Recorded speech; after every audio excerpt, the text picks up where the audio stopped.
भैया मीना जी का स्वागत हो रहा है, जरा जोरदार तालियों से उनका इस्तकबाल करें, नहीं तो बड़ा मुश्किल हो जाएगा हम लोगों के लिए।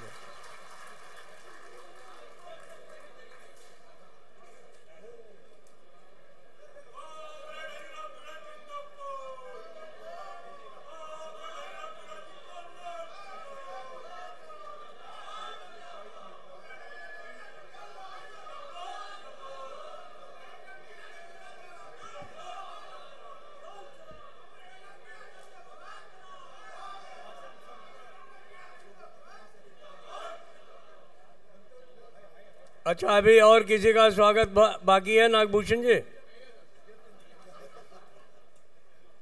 तो मैं जितने भी साथी यहाँ हमारे आए हुए हैं वेस्टर्न रेलवे एम्प्लॉयज यूनियन के कोने कोने से, उन सबका मैं स्वागत कर देता हूँ ऑल इंडिया अलायंस फेडरेशन के। मंच वालों का तो स्वागत हो ही गया है, इसलिए उनका दोबारा स्वागत करने की कोई आवश्यकता नहीं। बहुत धन्यवाद देना चाहता हूँ अपने बड़े भाई भोसले साहब का कि हर अधिवेशन में एजीएम में वो याद कर लेते हैं और मैं भी समय निकाल करके आने का काम करता हूँ। पहले से ही वो मेरे से ही डेट पूछ लेते हैं कि कब रहोगे, तो मुझे भी कुछ थोड़ी सुविधा हो जाती है। लेकिन अभी साथी प्रशांत ने बताया कि 30 साल के बाद वो एजीएम करा रहे हैं, तो मुझे बड़ा अफसोस हुआ। 23 या 30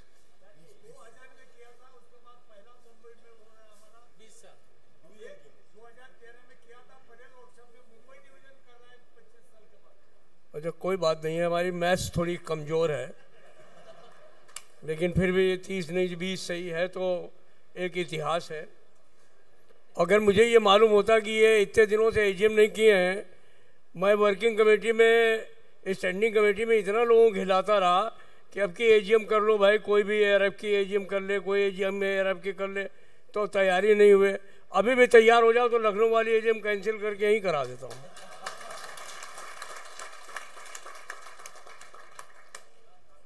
करो नहीं यार, एक एजीएम करो एआरएफ की, यहाँ पे नहीं करो इस साल, अगले साल करो, लेकिन करो। और ऐसी करो कि जैसे आज तक कभी भी हिंदुस्तान की किसी भी एफिलिएटेड यूनियन ने ना करी हो। मुझे पूरा विश्वास है आप कर सकते हैं सर।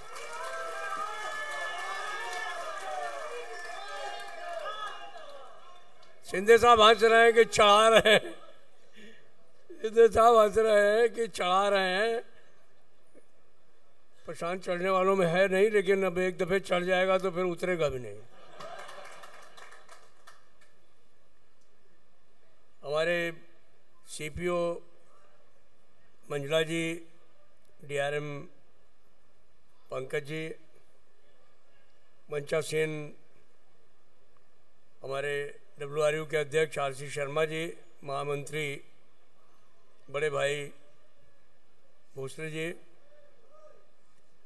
होस्ट डिवीज़न के मंडल अध्यक्ष साथी जितेंद्र और मंडल मंत्री साथी प्रशांत, मंचा सेन, सभी केंद्रीय पदाधिकारी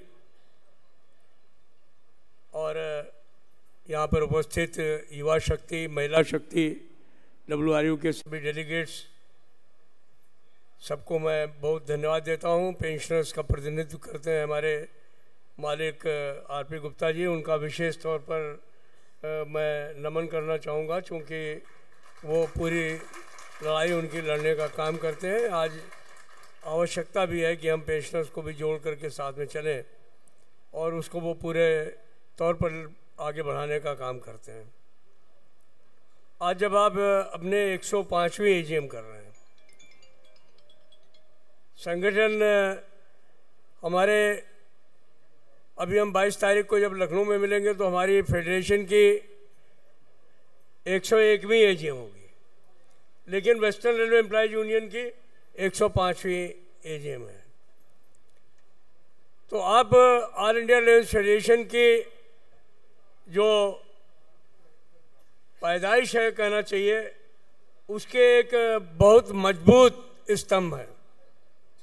सेंट्रल रेलवे की यूनियन हो, वेस्टर्न रेलवे की यूनियन हो, हमारी ईस्टर्न रेलवे की यूनियन हो, इन सारी यूनियनों ने ऑल इंडिया रेलवे फेडरेशन को जन्म दिया है, जन्मदाता है। तो एक इतिहास है आपका, और इतिहास भी बलिदानी इतिहास है, संघर्ष का इतिहास है। जब महिलाओं को कोई आंदोलन में आगे आने का कोई मौका नहीं देता था, ऐसे मौके पर वेस्टर्न रेलवे एम्प्लॉयज यूनियन को गर्व है, ऑल इंडिया रेलवे फेडरेशन को गर्व है कि मनी बहन हमारे ऑल इंडिया रेलवे फेडरेशन की अध्यक्ष बनी। ये मौका भी वेस्टर्न रेलवे एम्प्लॉयज यूनियन ने देने का काम किया, इसके लिए आप बधाई।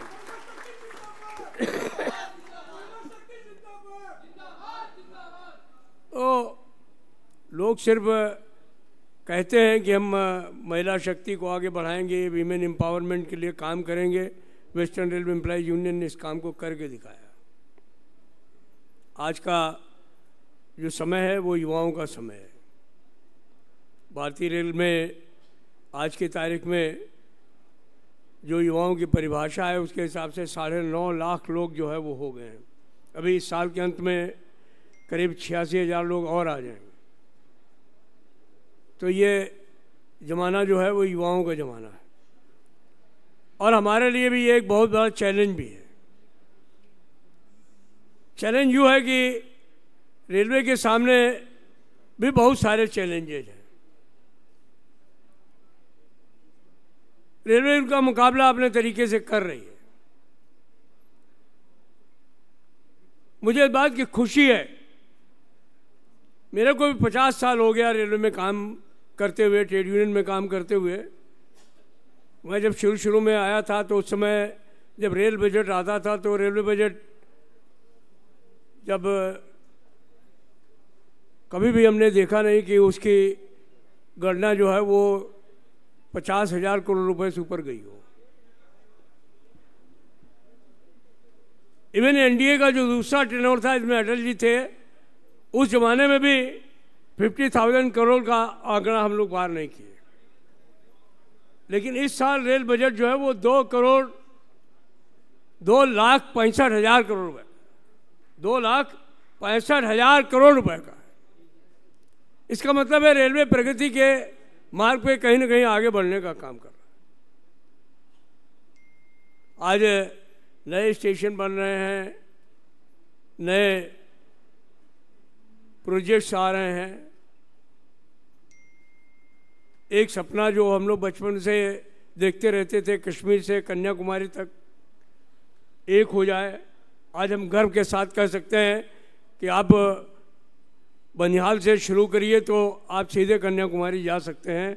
हमने देश को जोड़ने का काम किया है, नेशनल इंटीग्रेशन का काम किया है, पूरे देश को जोड़ने का काम किया है। ये भारतीय रेल का कमाल है, और ये भारतीय रेल के कर्मचारियों का कमाल है, अधिकारियों का कमाल है।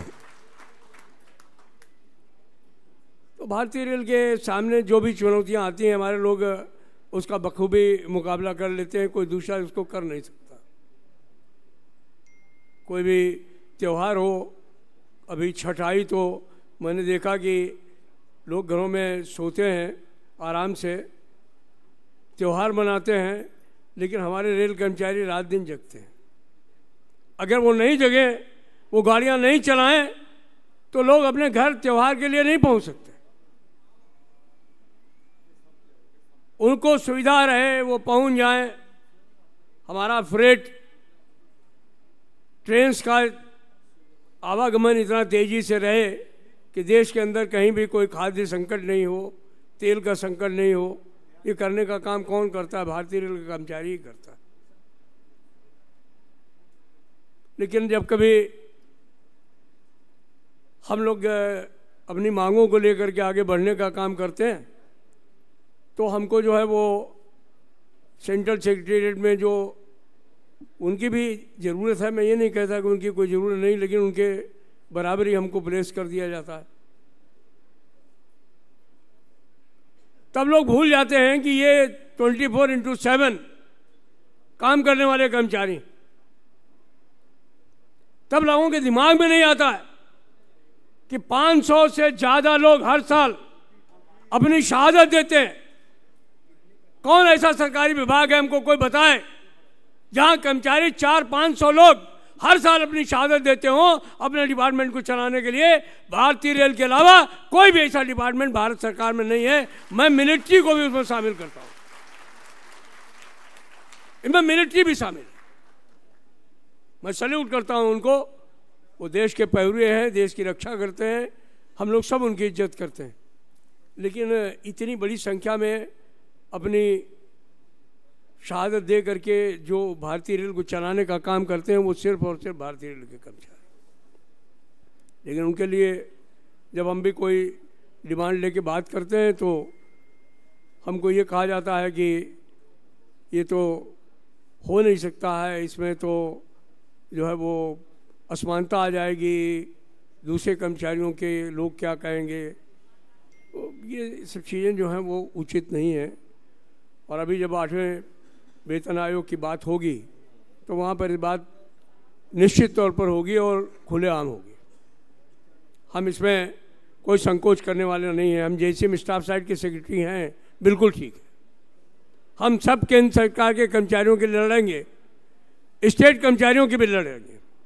लेकिन इसका मतलब ये नहीं है कि हमारी स्किलनेस, हमारी ट्रेनिंग, हमारी 24/7 सर्विस, हमारे साथी ट्रैकमैन का 52 डिग्री सेल्सियस पर रेल पटरियों की मरम्मत करना, ऑपरेशन में माइनस टेम्परेचर पर भी काम करना और जो है वो हाईएस्ट टेम्परेचर पर भी काम करने का काम करना।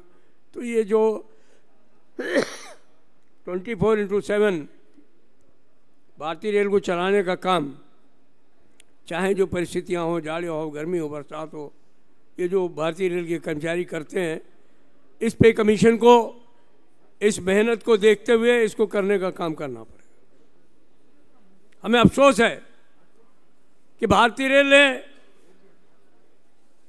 एक कमेटी बनाई हार्ड और रिस्क ड्यूटी अलाउंस के लिए, और वहाँ पर एक यूनानिमस रिकमेंडेशन हम लोगों ने डीओपीटी को, डिपार्टमेंट ऑफ एक्सपेंडिचर को भेजने का काम किया कि चाहे वो टीआरडी में काम करने वाले लोग हों, चाहे वो एसएनटी में काम करने वाले लोग हों, चाहे मैकेनिकल के हों, इलेक्ट्रिकल के हों, सिविल के हों, आर्टिजन्स हों, हमारे पीवे के, उन सबको जो है वो सेफ्टी कैटेगरी मानते हुए और उनको हम रिस्क और हार्ड ड्यूटी अलाउंस देने का काम करेंगे।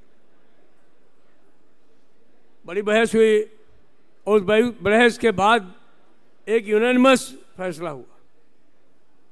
अब वो शंकर जी की जटाओं में है। डिपार्टमेंट ऑफ एक्सपेंडिचर ने रोक के रखा था, उनके सेक्रेटरी से मिलकर के फिर वापस भिजवाया कि भाई आपको कोई तकलीफ है, कोई इसमें दिक्कत नजर आती है, आप रखे क्यों बैठे हुए हैं, इसको भेजिए वापस, आप जवाब मंगवाइए उनसे। बड़ी मुश्किल से वापस भेजा, अभी उसके जवाब बन करके जा रहे हैं। लेकिन मैं विश्वास दिलाना चाहता हूं अपने तमाम वेस्टर्न रेलवे एम्प्लॉयज यूनियन के कार्यकर्ताओं को कि यह अन्याय ऑल इंडिया रेलवे फेडरेशन बर्दाश्त नहीं करेगा। इस सरकार से हम सभी कर्मचारियों के लिए रिस्क और हार्ड ड्यूटी अलाउंस लेकर के ही रहेंगे, उससे कोई भी हमको अलग नहीं कर सकता। देर है, अंधेर नहीं है। अभी कार्डर स्ट्रक्चरिंग का मामला है। हम कितने दिनों से कह रहे थे कि भाई पे कमीशन आ जाएगा, पे कमीशन आ जाएगा, उससे पहले हमारी कार्डर स्ट्रक्चरिंग कर दो, बड़ा नुकसान होगा लोगों का। पूरी बहस हुई है। भोसले जी भी हमारे जो है वो कार्डर स्ट्रक्चरिंग कमेटी के मेंबर हैं। अभी पिछली 10 जुलाई को भी हम लोगों ने बहुत गंभीरता के साथ में उस विषय पर चर्चा की वहाँ पे, और ऑलमोस्ट मुझे खुशी है कि वर्तमान पीडीएन ने पूरा सहयोग भी दिया उसमें। लेकिन फिर वही है कि ठंडे बस्ते में रखे हुए हैं। लेकिन ऐसे चलेगा नहीं। रेल कर्मचारियों के हित के बारे में अगर कोई फैसले करने हैं तो आप जिस गति से रेल चलाना चाहते हैं, जिस गति से अपने उपभोक्ताओं को सुविधाएं देना चाहते हैं, जिस गति से आप इस विकास के पहिए को चलाना चाहते हैं, उसी गति से आपको रेल कर्मचारियों की मांगों को भी समय रहते हुए पूरा करना होगा। यह रेल मंत्रालय को समझ लेना चाहिए। यह नहीं चल सकता, एक हाथ ताली नहीं बज सकती कि आप काम करते जाओ, अपनी जान दे करके भी करते जाओ, लेकिन हम जो है वो आपके बारे में सोचेंगे, विचार करेंगे, देखेंगे, देख रहे हैं, तो ये नहीं होगा। आपको निश्चित तौर पे देखना पड़ेगा। तो अभी हम पे कमीशन आ गया, बहुत अच्छी बात है, और पे कमीशन आया है तो उसके लिए आप तमाम साथी उसके लिए जिम्मेदार हैं। ये नहीं करने वाले थे, लेकिन 19 सितंबर के दिन जो फैसला ऑल इंडिया रेलवे फेडरेशन ने लिया और जो देशव्यापी आंदोलन आप लोगों ने किया, वेस्टर्न रेलवे एम्प्लॉय यूनियन के साथियों को मैं हृदय से धन्यवाद देता हूं। वही कारण है ये पे कमीशन आने का।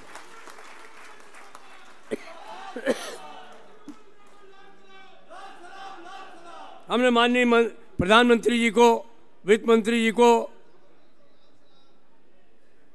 कैबिनेट सेक्रेटरी को मिल करके 2-3 बार इस बात को साफ किया कि भाई ऐसे चल नहीं सकता है।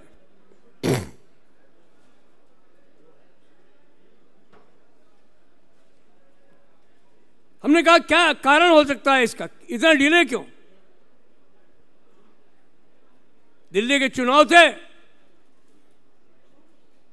मतदाताओं की संख्या ज्यादा थी, आपने कह दिया कि हाँ ठीक है। आनंद फानन में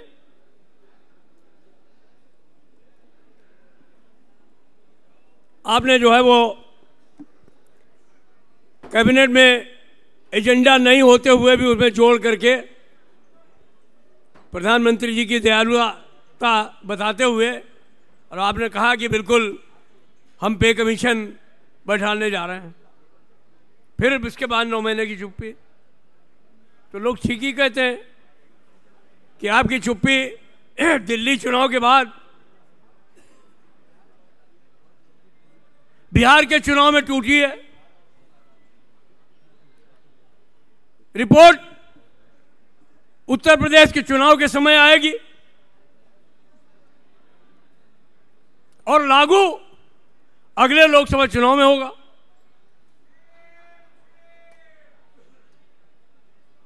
क्या आप इसको बर्दाश्त करेंगे? इतनी धीरे आवाज से तो नहीं चलेगा। क्या आप इसको बर्दाश्त करेंगे? ये कार्यक्रम YouTube पे चल रहा है। जो आप इतनी आवाज, जितनी आवाज निकालोगे वो ऊपर तक जाएगी।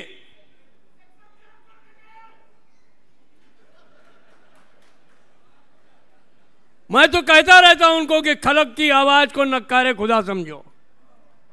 हम लोग तो मुलाजिम हैं, हमारा कोई राजनीतिक उद्देश्य नहीं है, और इस बात को देश के प्रधानमंत्री जानते हैं कि यह विशुद्ध रूप से कर्मचारियों का नेतृत्व करने वाले लोग हैं, और ऑल इंडिया रेलवे फेडरेशन विशुद्ध रूप से फ्री इंडिपेंडेंट डेमोक्रेटिक ऑर्गेनाइजेशन है। वो अच्छी तरह जानते हैं, अदरवाइज वो बुला करके बात करते हैं। बहुत सारे लोग हैं, हम लोग भी नारे लगाते हैं, हम भी नेता हैं एक संगठन के, सेंट्रल ट्रेड यूनियन के। साथी भोसले जी तो पता नहीं कितने दिनों से उसके कोषाध्यक्ष हैं। पैसे कितने हैं वो तो यही जानते होंगे, क्योंकि जब भी कोई कार्यक्रम वहाँ होता है तो पैसे मांगे जाते हैं। तो इसलिए मुझे नहीं मालूम है कि पैसे हैं कि नहीं है, लेकिन हाँ कोषाध्यक्ष भोसले जी जरूर हैं। 15 सेंट्रल ट्रेड यूनियन हर साल एक दिन का खेल खेलते हैं। हम भी उनके जो है वो आह्वान में शिरकत करने के लिए खड़े हो जाते हैं, हाँ हमारी भी आपको जो है वो है। उन्होंने एक बार हमको बुलाया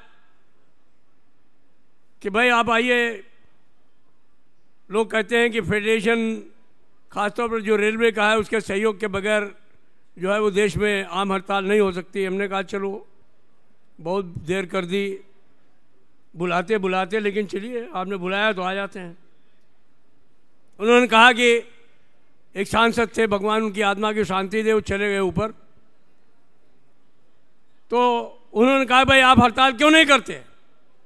हमने कहा हम हड़ताल इसलिए नहीं करते चूंकि आप हड़ताल करते नहीं, आप हड़ताल खेलते हैं, और हम हड़ताल खेलना नहीं चाहते। आप लोगों ने हड़ताल की नहीं है, हमारे लोगों ने हड़ताल की है।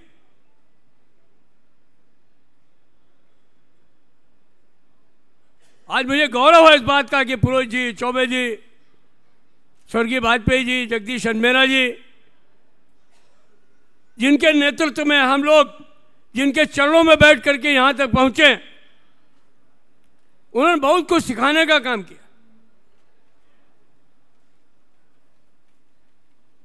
हमने कहा मांग पत्र बनाते समय आप नहीं बात करेंगे, हड़ताल का फैसला राजनीतिक तौर पर लेंगे, और फिर कहेंगे कि आप हड़ताल करिए, तो हम लोग कैसे हड़ताल कर सकते हैं? हम तो कर्मचारियों के लिए हैं, उनकी समस्याओं के लिए हड़ताल करेंगे। सरकार बदलने के लिए हम हड़ताल नहीं करेंगे। सरकार कोई भी होगी वो वही करेगी जो ये सरकार कर रही है, जो पहले सरकार कर रही थी। एक सरकार आई, उसने नोटिस निकाला, कहा कि 1 जनवरी 2004 के बाद जो लोग भर्ती होंगे वो नई पेंशन सिस्टम में आएंगे।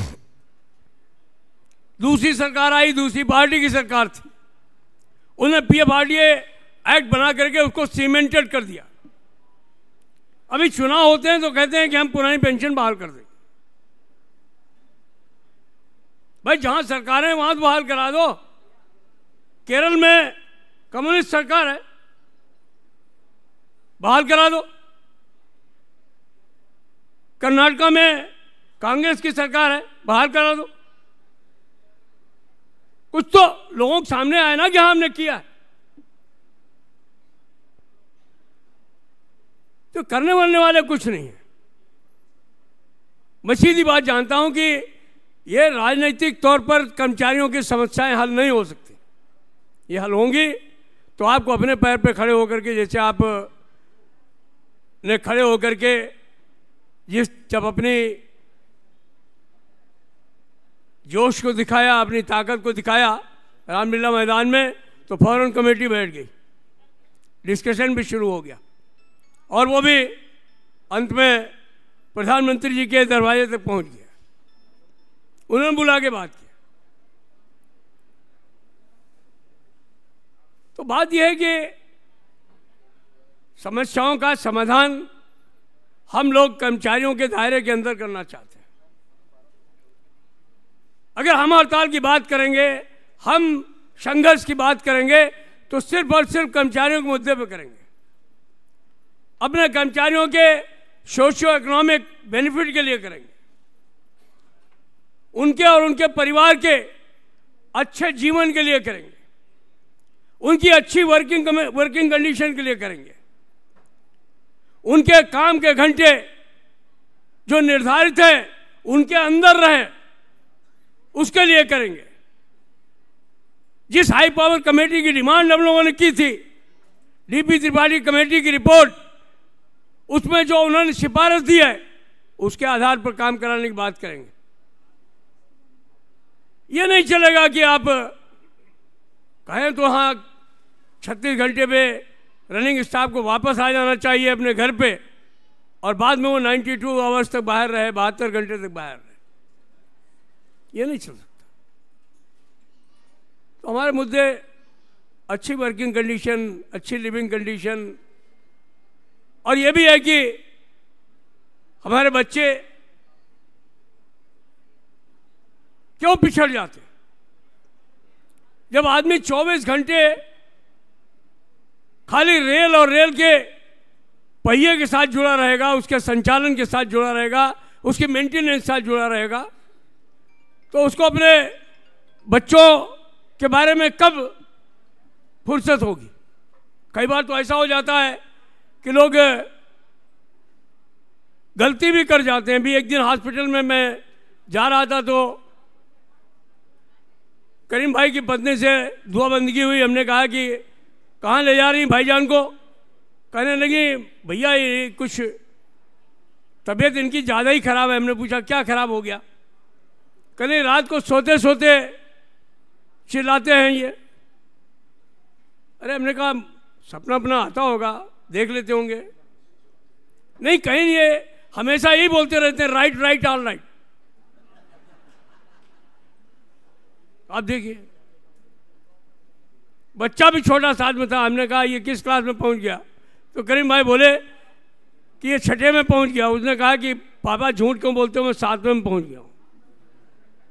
बाप को यह भी नहीं याद है कि वो छठे में पढ़ता है, 7वें में पढ़ता है। ये रेलवे कर्मचारी का डेडिकेशन है, और उस डेडिकेशन के उसको इनाम मिले कि उसको सजा मिले, वो एक बहुत बड़ा सवाल है। तो मेरा कहने का तात्पर्य है कि हम किसी राजनीतिक झगड़े में नहीं पड़ना चाहते। सरकार सरकार है, कर्मचारी कर्मचारी है। हमारा जो भी मांग है, जो भी निगोशिएशन है, हमारा जो भी संघर्ष है, वो सारा का सारा एक दायरे के अंदर है कि हम अपने कर्मचारियों का भला चाहते हैं। और कर्मचारियों के साथ अगर कोई भी अन्याय होगा तो ऑल इंडिया रेलवे फेडरेशन किसी भी हद तक जा सकता है। इस बात को सरकार अच्छी तरह समझती है। इस बात को सरकार बहुत अच्छी तरह समझती है। नहीं समझती तो बात क्यों करते? अभी पे कमीशन में नहीं बैठ रहा था, इसीलिए बैठ गया क्योंकि हम लोगों ने अपनी वर्किंग कमेटी फिक्स कर ली। हमसे लोगों ने पूछा वर्किंग कमेटी का मुख्य मुद्दा क्या है? हमने कहा पे कमीशन। कहने अगर सरकार ने पे कमीशन नहीं बैठाया तो हमने कहा कि कलकत्ते में हड़ताल की तिथि फिक्स करके वापस आएंगे। कलकत्ते से वापस आएंगे तो ये कह के आएंगे कि अगर इस तारीख तक पे कमीशन नहीं बैठा तो देश में रेल का चक्का जाम करने का फैसला लेकर के आएंगे। ये हमने उनको बोला।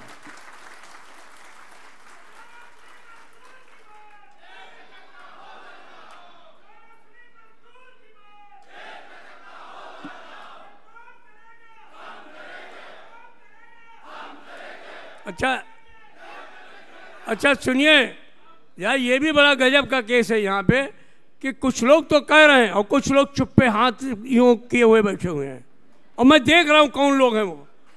अभी मैं उनको नाम लेकर के खड़ा भी कर सकता हूँ क्योंकि मुझे याद रहता है कि कौन नहीं हाथ उठा रहा। अब नारा लगाओ, देखें कौन नहीं हाथ उठाता।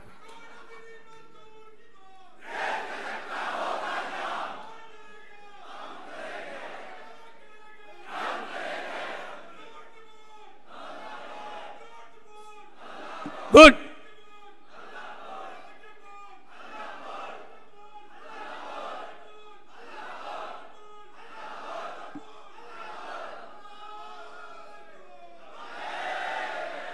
साथियों, मैं जानता हूं कि हड़ताल को रसगुल्ला नहीं है, लंच और ब्रेकफास्ट नहीं है।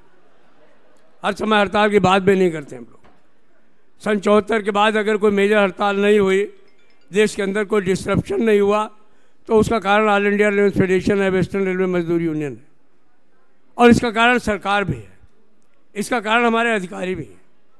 जब भी हम किसी सवाल को लेकर के आगे बढ़ते हैं, तनाव बढ़ता है, तो उसको हल करने में वो लोग भी बहुत मदद करते हैं, कोशिश करते हैं कि कोई संघर्ष जैसी चीज़ नहीं हो, टकराव जैसी चीज़ नहीं हो। ये जो विकास का पहिया है बराबर चलता रहे। हम भी उसको बराबर चलाने में विश्वास करते हैं, लेकिन हमारे साथ अन्याय हो ये हम बर्दाश्त करने वाले नहीं। कार्डर स्ट्रक्चरिंग में हमने ये बात कही है कि अब की बार में चलने वाला नहीं है। हर ट्रैकमैन को 4200 का ग्रेड पे देना होगा, पॉइंट्समैन को 4200 का ग्रेड पे मिलना होगा। हमारे हर टेक्नीशियन को आपको 4600 के ग्रेड पे में मास्टर टेक्नीशियन को ले जाना पड़ेगा। यह हमारी मांग है, उसको मानना पड़ेगा। लोको पायलट और ट्रेन मैनेजर को 4600 का ग्रेड पे देना ही होगा। आपको सीआरआई को 4800 का ग्रेड पे देना ही होगा।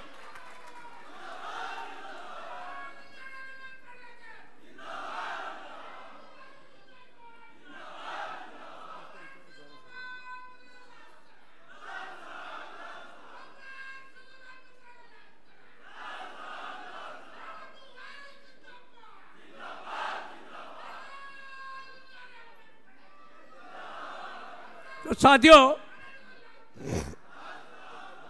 अभी कैडर स्ट्रक्चरिंग हमारा अगला मुकाम है और उसके बाद पे कमीशन। पिछली बार 20,000 रुपये तय कर जज साहब और 2,000 रुपये हमारी कटौती हो गई। आपको नहीं मालूम वो कटौती कैसे हुई थी। जज साहब से 2-2.5 साल बात करते करते 2 साल कुछ थोड़ी जान पहचान हो गई थी। मैंने उनसे कहा कि भाई 1 कप चाय की कीमत 2,000 रुपये होगी, ये तो मैं कभी सर समझा ही नहीं था। उन्होंने कहा इसका मतलब क्या है? हमने कहा कि वो वित्त मंत्री जी आपके घर आए थे, आपने उनको चाय पिलाई थी, 2,000 रुपये की चाय की चपत हम लोगों को लगेगी, ये तो हमको लगता ही नहीं था। उन्होंने कहा ये क्या मतलब है?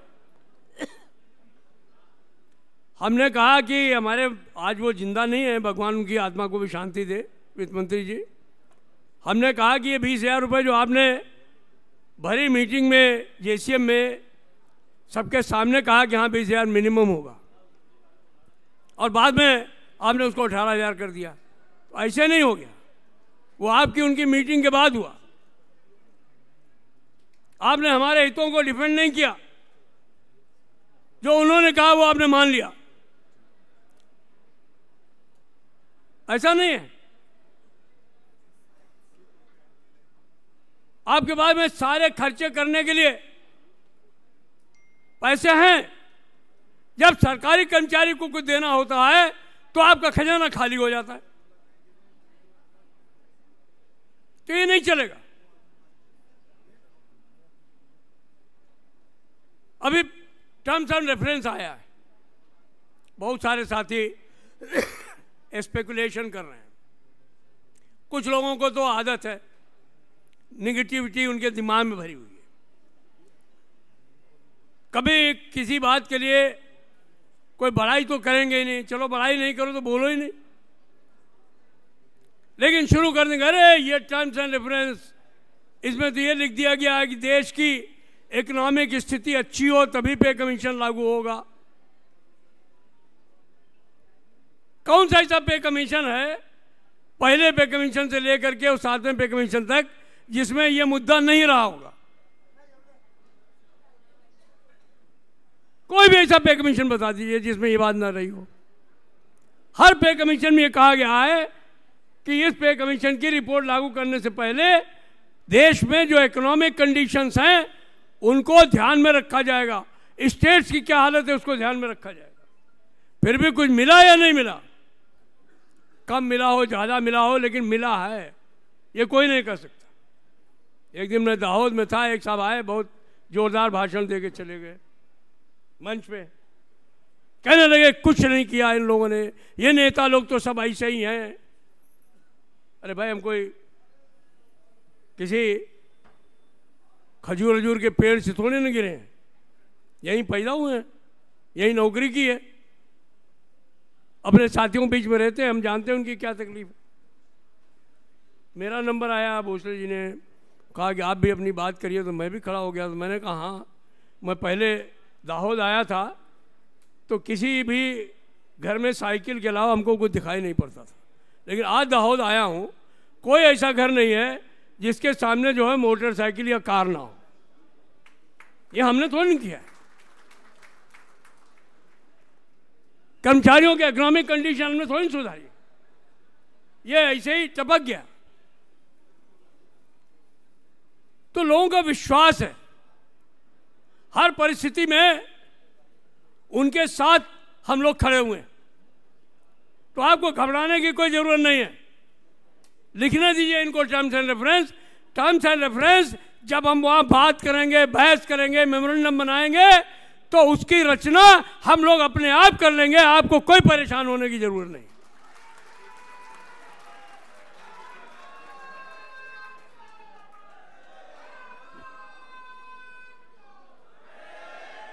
तो साथियों, चूंकि आज हमारा जो है वो 20 साल के बाद बॉम्बे मंडल को मौका मिला, तो इन्होंने उसको पूरा सदुपयोग किया। स्वागत में सबसे ज़्यादा टाइम लगाया। तो मैं, जो रेलवे का प्रिंसिपल है कि गाड़ी लेट हो जाए तो उसको मेकअप करने की जिम्मेदारी हमारी ही होती है, रेलवेमैन की होती है। तो अभी आपका कार्यक्रम थोड़ा विलंबित हो रहा है, तो उसको भी मेकअप करने की जिम्मेदारी मेरी ही है। मेरे बीच में माननीय सीपीओ, प्रिंसिपल सीपीओ जी हैं, पंकज जी हैं डीआरएम आपके, उनको भी कुछ संदेश देना होगा। और दूसरी बात ये भी है कि लंच से भी हम लोग थोड़ा करीब आ रहे हैं, तो भाषण और जो है भोजन में कोई सामंजस्य तो होता नहीं। तो मैं आपको ज़्यादा पीड़ित नहीं करूँगा, आपका एक्सटॉर्शन बिल्कुल नहीं करूँगा। एक ही बात आपसे कहना चाहूँगा कि जो भी आपके सवाल हैं वो ऑल इंडिया रेलवे फेडरेशन के सवाल हैं। जो भी आपकी मांगे हैं वो वेस्टर्न रेलवे एम्प्लॉइज यूनियन की मांगे हैं। आपको विश्वास रखना है, एकता बनाए रखनी है। जाति, धर्म, संप्रदाय, कैटेगरी के नाम पे टूटना नहीं है। चुनाव हो गए, खत्म हो गए, अब फिर उस एकता का प्रदर्शन करना है। और अगर आप एक रहे तो मैं ऑल इंडिया रेलवे फेडरेशन की ओर से आपको पूरा विश्वास दिलाता हूं। और ये बात कहना चाहूंगा कि छतों पे रखे दिए जब कब के बुझ गए होते, छतों पे जलते दिए कब के बुझ गए होते। ये एआरएफ है जो हवाओं का रुख बदलता है, एआरएफ है जो हवाओं का रुख बदलता है। इनकलाब जिंदाबाद। आपके इन्हीं शब्दों के साथ आपके इस एजीएम का मैं उद्घाटन करता हूं।